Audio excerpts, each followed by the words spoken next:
Allez, salut à vous, c'est Tilt, j'espère que vous avez passé donc une très bonne semaine. On se retrouve en ce samedi donc 21 août pour faire un point donc sur le NFT de la semaine qui sera du coup mis rendu, ce qui a été voté lors du sondage précédent. On fera aussi une rapide analyse du marché en fin de vidéo. On est parti. Alors donc, alors avant ça, je vais quand même du coup faire les annonces, donc les annonces pour effectivement le prochain NFT Gaming ou NFT Gaming pour le coup, 4 projets NFT Gaming. Pareil, du coup, comme d'habitude, en sondage sur le Discord, dans le channel d'annonce, vous allez recevoir très certainement une notification. Il faudra simplement du coup voter pour soit du coup Aurori, qui est du coup une sorte de Axie, mais Pokémon finalement, c'est une porte de Pokémon, qui a l'air plutôt sympa tout de même. On a Crypto Raiders, un peu dans le même genre, qui est quand même bien connu quand même maintenant. Lost Relics, plutôt voilà, RPG, hein, aventure, et League of Kingdoms un peu à la Travian, jeu de gestion, etc., de conquête et de stratégie.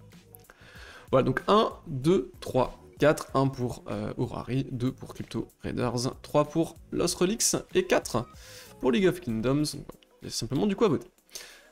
Allez, donc désolé, effectivement, pas pu faire les vidéos, hein. Au cours des 15 derniers jours, j'étais...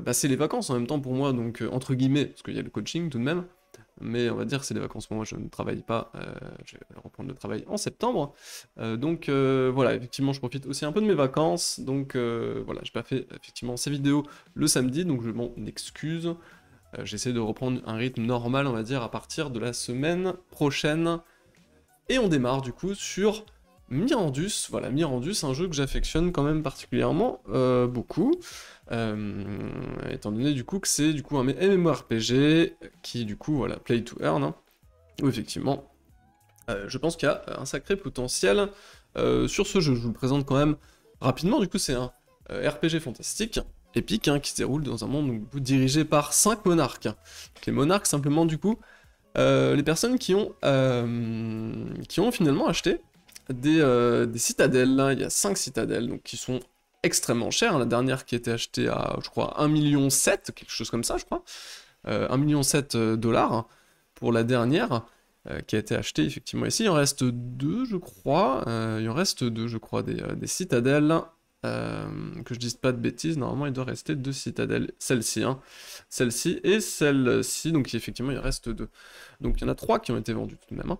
La prochaine est quand même relativement chère, hein. On est à 3 millions, hein. Un peu plus. Donc voilà, donc ici effectivement, les monarques du coup sont les personnes qui vont effectivement détenir, entre guillemets les plus riches, hein. C'est tout de même un système quand même relativement plutocratique, hein, on va pas se le cacher, qui est du coup dirigé par ces personnes donc, qui ont acquis, qui ont mis énormément d'argent. En même temps, voilà, ils ont mis tellement d'argent dans le jeu, ils ont carrément investi dans le jeu des sommes qui sont vraiment extrêmement grosses, hein. Donc ça paraît logique, effectivement, qu'ils aient un certain retour. Là-dessus, effectivement, une sorte de pouvoir de gouvernance et de commerce, etc. Un avantage, hein. L'avantage, effectivement, à travers une cité comme ça, pour un monarque, c'est finalement qu'il va contrôler une ville. Donc il contrôle l'ensemble de l'économie d'une ville, ce qui est quand même relativement énorme, hein. Donc voilà pour ça. Donc, c'est effectivement là. Donc dans le jeu, les gens vont jouir d'une liberté quasiment absolue, hein.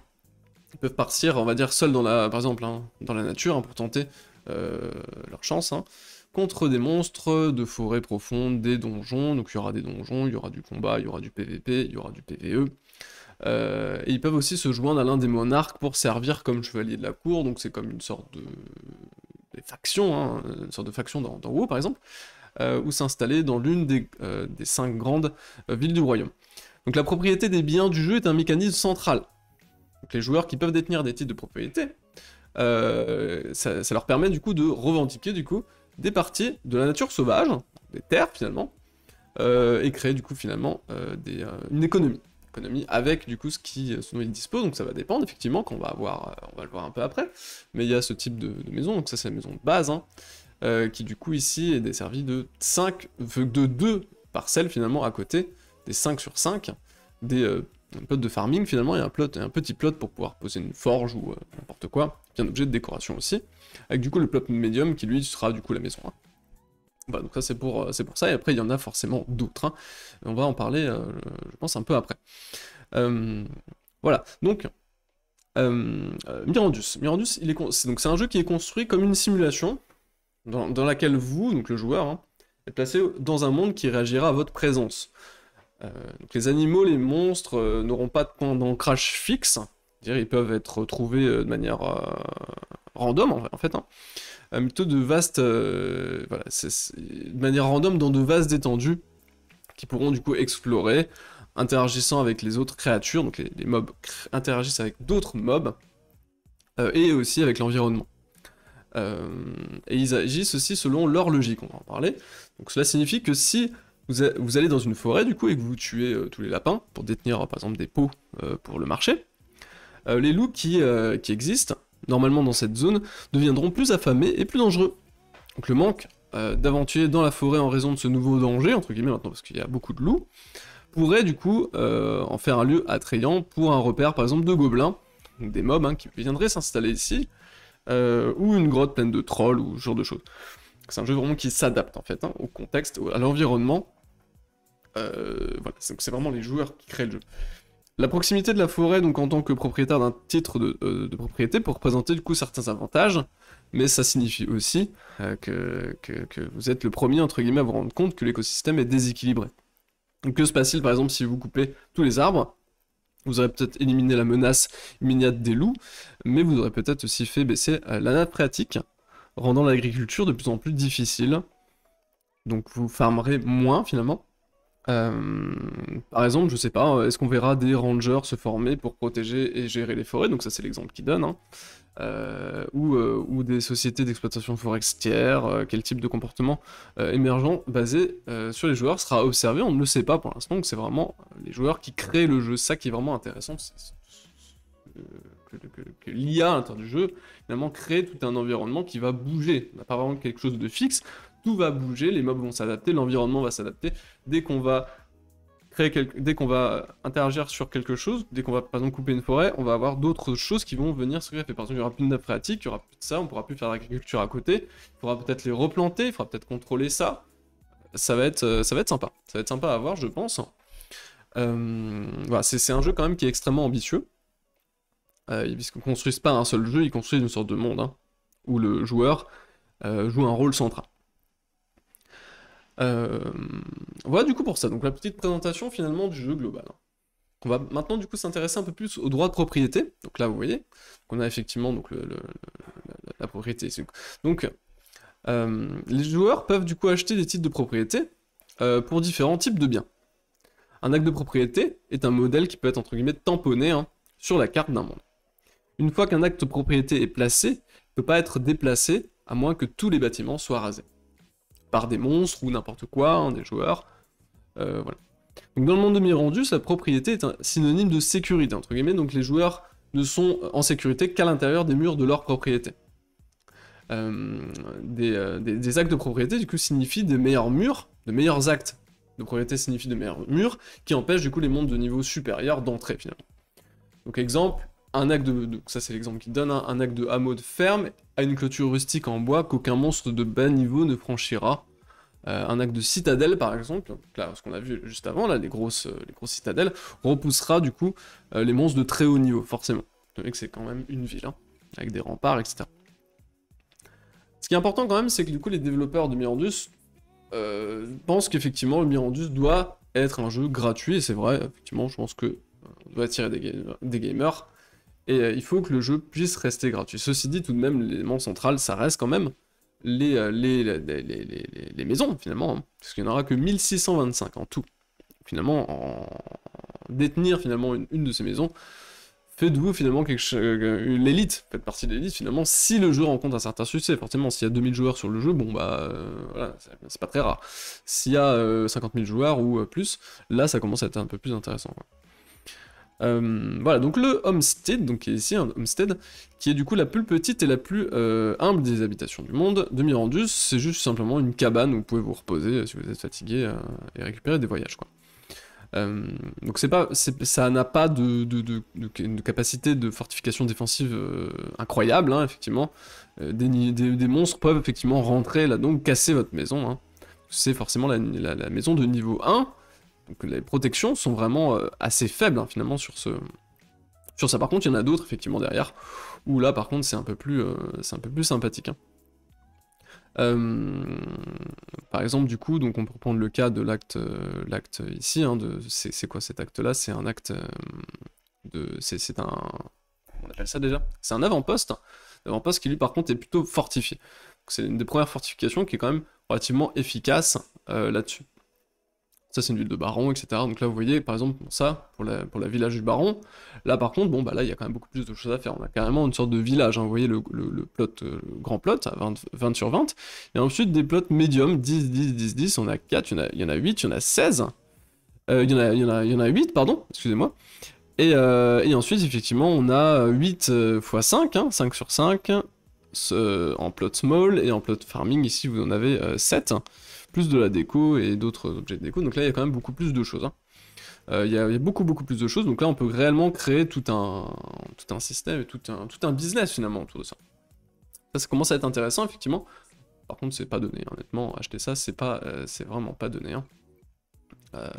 On est à combien sur un... je sais plus exactement, ils ont tous été vendus, mais c'était vraiment pas donné, je pense que ça doit être 20 Ethers, un truc comme ça. Donc oui, c'est pas donné. C'est clairement pas donné. Les grosses propriétés sont vraiment chères. Faut pas se le cacher. Donc voilà pour ça. Alors il y a aussi le principe du Minotaur. Donc Minotaur c'est... donc c'est un élément clé du gameplay. En gros c'est le maître du jeu. Donc en fait, ça c'est le CEO qui le dit. Hein. Lui dit, j'ai l'intention de faire en sorte que les donjons et les monstres du jeu soient vivants, entre guillemets. Ils vont se battre, chasser, se reproduire et dormir. Certains monstres préféreront être dans des grottes ou dans des donjons, d'autres errent dans la nature, certains ont leur propre village. Les murs reposeront les monstres, ils en auront généralement peur, mais plus le monstre est puissant, moins ils auront peur. Il en va de même pour le nombre de monstres. Hein. Si leur population devient importante, ils pourraient du coup devenir plus audacieux et envahir. Si tu te rends compte, donc si tu te rends par exemple dans un donjon, et que tu bouleverses le nid de frelon par exemple, tu risques de mettre en colère le roi Minotaur, qui ne restera pas sur son trône à pleurer, et rassemblera du coup ses troupes, et attaquera, simplement. Donc, attaquera votre maison, votre propriété, etc. Donc tu as tout un système finalement de bots, qui va penser par lui-même, entre guillemets, et agir en fonction de ce que vous allez faire. Donc ça c'est le cas quasiment pour tout, c'est ça qui est quand même assez intéressant. Du monstre de base à un monstre bien plus, qui a beaucoup plus de pouvoir finalement. Voilà, donc il y a des écuries, il y a beaucoup de choses en termes de choses hein, ici, donc là je vais décocher ça, vous verrez, il y a énormément de choses, il y a des écuries, il y a des forges, il y a tout pour pouvoir créer une économie, voilà, il y a toutes des chaînes de production, hein, ça va effectivement de la grange à effectivement des trucs de potions, des marchands de potions, une boutique de potions, des camps, des tentes, des boutiques de bijoux, des temples ici, voilà, il y a vraiment énormément de choses, des boutiques d'armure forcément, d'armure, des boulangeries, voilà, il y a énormément de choses, c'est assez complexe, toutes les chaînes de production sont vraiment abouties pour le coup. D'un point de vue aussi militaire, il y a quand même beaucoup de choses, voilà. Il y a du moulin, il y a des tavernes, il y a vraiment beaucoup de choses. Hein. Donc c'est vraiment très intéressant à ce niveau-là, je trouve. Vraiment beaucoup de choses. Au niveau du stockage, donc le stockage in-game, pour stocker du coup vos richesses, votre équipement excédentaire, vous aurez besoin d'un coffre-fort, donc les propriétaires de bâtiments disposeront d'un espace de stockage directement dans le bâtiment.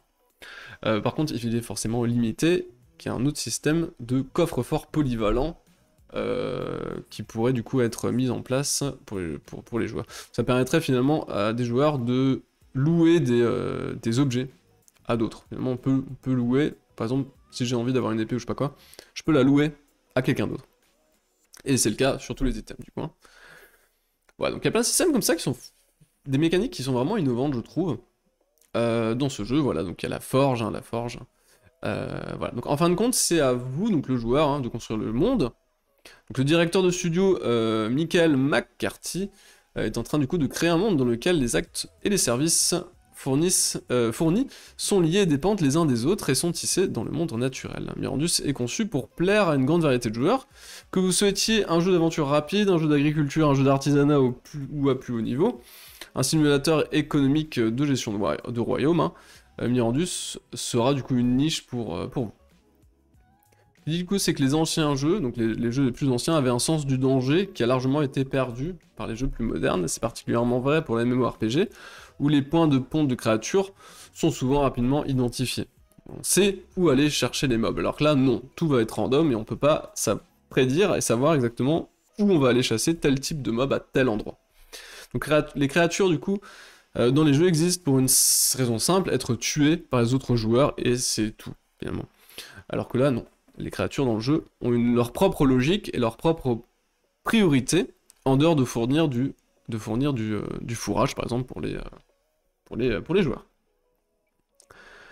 Et du coup, donc Gala Games, hein, qui est du coup une sorte de Steam, hein, qui héberge du coup Mirandus, s'inspire du coup de projets tels que Manhattan, ce projet qui part d'une carte de Manhattan datant de 1609, hein, cherche à créer du coup un réseau écologique entièrement interconnecté de la colonisation à grande échelle de la zone actuellement occupée par la ville de New York.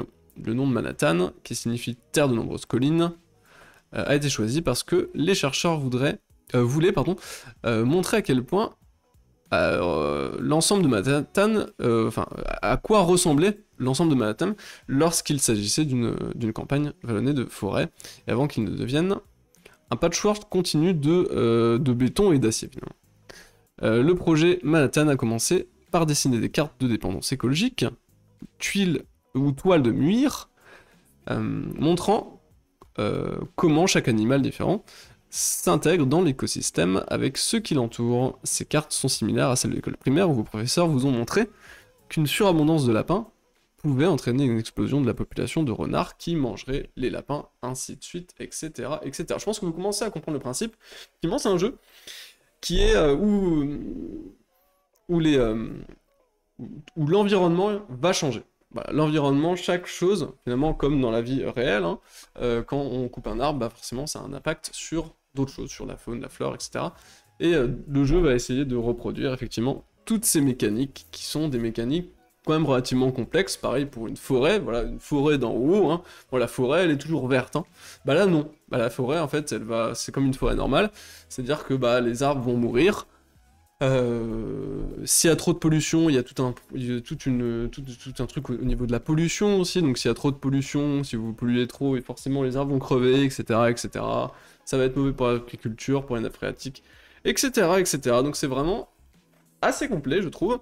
C'est pas un jeu qui va forcément être très beau graphiquement, mais c'est un jeu où les mécaniques du jeu interne vont être vraiment insane, et personnellement, c'est quelque chose que je recherche plus finalement que des beaux graphismes. Les beaux graphismes, c'est bien, mais les mécaniques réelles de jeu vraiment innovantes et intéressantes, c'est mieux. Pour moi, c'est mieux en tout cas. C'est pour ça que j'aime bien ce genre de jeu finalement. Voilà pour ça, je pense avoir fait globalement le tour de Mirandus. Il y a effectivement d'autres choses, on pourrait parler des skins hein, qui vont servir à faire des choses, etc. Mais voilà, je pense avoir fait globalement le tour sur le jeu. Si vous voulez compléter hein, dans les commentaires, n'hésitez pas du coup à compléter. Moi je vais passer à la suite, on va passer sur l'analyse quand même du Bitcoin pour finir effectivement. Du coup le Bitcoin a quasiment 50 000, on atteint bientôt la deuxième target de la Harmonic Pattern, effectivement, donc on va déjà arriver sur les 51K, qui va du coup donner lieu, pour moi, à encore une gestion du risque, à faire du coup sur les 51K, gestion du risque qui a déjà été faite ici à 47K, qui va de nouveau être faite à 51K, et tout de même, ici on voit que, bon, bah, d'un point de vue momentum, etc., pour l'instant ça a l'air de suivre quand même plutôt bien, on voit ici que l'ancien top qui avait été trouvé ici, hein, là a du coup été dépassé, le momentum suit, donc bon, il n'y a pas de... La tendance est quand même saine, est quand même relativement saine, on n'est pas en excès massif, on aurait pu effectivement être ici sur un bel excès, qui a partiellement été purgé, ça n'a pas donné ce qui aurait pu être donné, c'est-à-dire les 40K, direct on a tout de suite rebondi sur un support, et on est reparti immédiatement, et on va targeter là, je pense, assez sereinement les 61,8, qui risque du coup d'être tagué au cours des prochains jours. Pour l'instant, effectivement, c'est quand même plutôt sain, donc je pense l'allègement, mon dernier allègement se fera sur une belle structure H4, qui aura lieu très certainement un peu au-dessus ici, hein, entre 51 et 54K, je sais pas exactement, où on pourra la trouver, mais là-dedans, hein, finalement, une sorte de zone de rechargement vendeuse qui pourrait être trouvée ici, afin du coup d'amener une correction par la suite, étant donné que du coup, si on veut une correction, s'il y a correction, si les vendeurs reprennent la main, ils risquent de reprendre la main dans cette zone, au sein de cette zone. Hein. Donc on verra ce que ça donnera au jour le jour. Hein. On continue du coup demain avec Matt. On se retrouve avec Matt, une analyse un peu plus approfondie du marché. Donc j'en dis pas trop aujourd'hui, je vous souhaite une excellente soirée. On se retrouve du coup directement demain avec Matt pour la vidéo. Quoi de neuf crypto? Je rappelle simplement, au niveau des sondages, n'hésitez pas du coup à checker. Sur le Discord, dans les annonces, le 1 pour ce projet, le 2 pour Crypto Raiders, le 3 pour Lost Relics et le 4 pour League of Kingdoms. Allez, à plus, salut, bonne soirée.